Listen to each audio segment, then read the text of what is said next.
Ассалаумағалейкум қазақ еліне, көптен күткен той қазақ еліне бірінші +1 ару келді.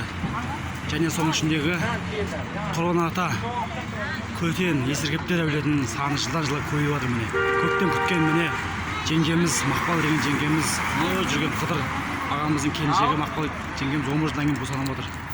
Қызды болып жатыр, бауы берік болсын. Кастаналы минуттардан кейін уақытта деген шығады.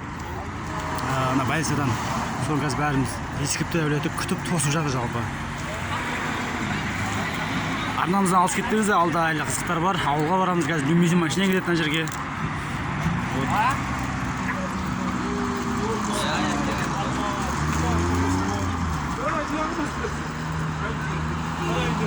Есімім Тайлақ, өзім Бойдақ.